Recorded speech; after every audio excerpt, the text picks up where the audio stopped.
রোহিঙ্গা মুসলমানদের প্রতি আমার কিছু কথা আছে। 1 লক্ষ মুসলমান আপনারা জাতিসংঘের প্যাকেটে ইফতার করার কি দরকার? একটা লাভ হবে গিনেস বুকে, ওয়ার্ল্ড গিনেস বুক, সেখানে নাম উঠবে। ক্যাম্পে থেকে আমার এখানে কথা, মুসলমান ভাই, যদি আপনার নামাজ পড়েন, আল্লাহর প্রতি বিশ্বাস করেন, কোরআনকে বিশ্বাস করেন, কোরআন শরীফ পড়েন, রোহিঙ্গা মুসলমানদের, লক্ষ লক্ষ মুসলমানদের মধ্যে অনেক আলেমও আছে। অল্প কয় হাজার আরাকান আর্মি, তারা যুদ্ধ করে তারা এত বড় প্রদেশ দখল করে ফেললো, সরকারের বিরুদ্ধে ফাইট করছে। আপনারা লক্ষ লক্ষ মুসলমান এখানে আইসা ত্রাণের প্যাকেট নিয়ে কামড়াকামড়ি করছেন। আমি তো মনে করি রোহিঙ্গাদের নিজেদের এখন শক্ত সিদ্ধান্ত নিতে হবে। এদেরকে বাঁচা মারার লড়াই, এরা আত্মরক্ষার লড়াই, আত্মমর্যাদার লড়াই।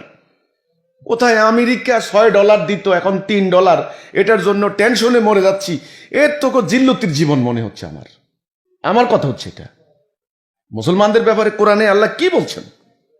কি বলছেন? মুসলমানরা তো বাঁচবে, লড়াই করে বাঁচবে, ফিতনার বিরুদ্ধে লড়াই করবে।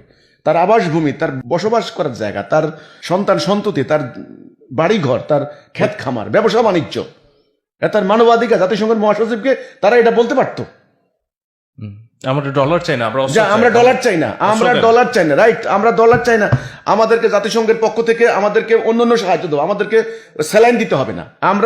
আমি যেটা জানি, এটা আমার কাছে তথ্যটা আছে, আমার কাছে মাঝে মধ্যে এ ধরনের খবর আসে, চট্টগ্রাম থেকে ফোন দেয় যে রোহিঙ্গাদের বাচ্চাদের জন্য যে উন্নত মানের খাবার টাবার, সেগুলো পর্যন্ত ওরা পাচ্ছে না, বিভিন্ন কালোবাজারে বিক্রি করে দিচ্ছে। এবং বিভিন্ন এনজিও, বিভিন্ন সংস্থা, তারা মধ্যপ্রাচ্য থেকে, ইউরোপ থেকে নানানভাবে টাকা আনে, এদের নাম বিক্রি করে করে তারা কোটি কোটি টাকার মালিক হয়ে যাচ্ছে। এটাও এক ধরনের ব্যবসা চলছে। তরুণগুলি, যুবকগুলি আজকে মাদক ব্যবসা করছে, মানে অসামাজিক কার্যকলাপে লিপ্ত হচ্ছে। আপনার হলো এই যে তরুণী, অল্প বয়স্ক মেয়েগুলি অলরেডি ট্রাফিকিং এর শিকার হচ্ছে। পাচারকারীদের খপ্পরে পড়ে রোহিঙ্গা তরুণী মেয়ে পাচার হয়ে গেছে বিশ্বের অন্য দেশে। এত জিল্লতি কেন? আমার কথা হচ্ছে এটা, মুসলমান হয়ে থাকলে, নামাজ পড়লে, আল্লাহর প্রতি সেজদা করলে কাকে ভয় পাচ্ছেন? অল্প কয়েকশো, কয়েক হাজার আরাকান আর্মি, তারা লড়াই করে পুরো রাজ্য তাদের নিয়ন্ত্রণে। আর তোমরা মুসলমান, লক্ষ লক্ষ মুসলমান, তোমরা অ্যান্তনিও গুতেরেসের দিকে ছায়া দিছো।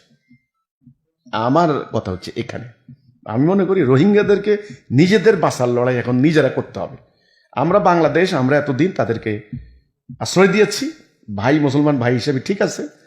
আশ্রয় দেওয়া, তোমরা আমার অতিথি কতদিন থাকবা, এটা মানবিক দিক, ওকে।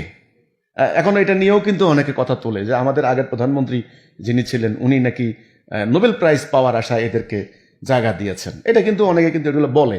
তা আমি সেগুলো বলছি না, আমার কথা হলো ঠিক আছে, তোমাদের অত্যাচার জুলুম দেখে আমরা তোমাদেরকে জায়গা দিয়েছি, কিন্তু তোমাদের লাইফ তো এরকম না। তোমরা এই জীবন কেন নিবে? তোমরা তোমাদের আবাসভূমি ফেরত পাওয়ার জন্য তোমাদের প্রচেষ্টা করতে হবে। রোহিঙ্গাদের উদ্দেশ্যে আমার কথা হবে এটা। এখানে জাতিসংঘ কিছু করতে পারবে না, আমি মনে করি না কেউ কিছু করবে। ফিলিস্তিনে কিছু করেছে? ফিলিস্তিনি, এই যে ইসরায়েল এই যে হামলা চালিয়ে ফিলিস্তিনের প্রায় 80,000 মুসলমানকে হত্যা করেছে, শেষ পর্যন্ত কি করলো? এখন সিদ্ধান্ত নিল যে তলে তলে, আজকেও রিপোর্ট পেয়েছি, ফিলিস্তিনি মুসলমানদেরকে বিভিন্ন জায়গায় সেটেল করে দিবে, আফ্রিকার বিভিন্ন রাষ্ট্রে পাঠাই দিবে, আশেপাশের রাষ্ট্রগুলিতে। এই জায়গা খালি করে দিয়ে তারা উন্নয়ন করবে। ঠিক একই পলিসি রোহিঙ্গাদের মধ্যে করেছে। তাহলে এখন কোরআনের শিক্ষা, যদি তোমরা মুসলমান হয়ে থাকো, আল্লাহর প্রতি ঈমান এনে থাকো, লা ইলাহা ইল্লাল্লাহ কলেমা বিশ্বাস করে থাকো, তাহলে কারে ডরাও, কারে ভয় পাও, কিসেরে ভয় পাও? তোমাদের তো এমনিতে জিল্লতির জীবন, তোমাদের তো মৃত্যু এমনিতেই। তোমাদের নারীদের সম্মান নাই, যুবকদের জীবন নাই, বুড়াদের ইজ্জত নাই। তাহলে এই সমস্ত জাতিসংঘের মহাসচিব আসে, $3 হয় কিনা তোদের, 1 প্যাকেট দেয় ইফতারের এগুলো কি? এর থেকে বরং তাদের নিজের বাড়ি ঘরে ফেরত গিয়ে তারা পান্তাভাত খাক, জাতিসংঘের খাবার দরকার নাই, ওই উন্নত মানের আমেরিকার প্যাকেট দরকার নাই, ঠিক আছে?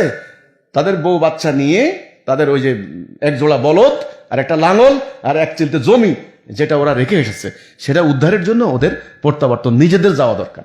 এটা আমি মনে করি। আমার এটা হলো সাফ সাফ কথা ভাই, রোহিঙ্গাদের উদ্দেশ্যে। আর জাতিসংঘের মহাসচিব যেটা আসলে, আমি কোনো অর্জন দেখি না।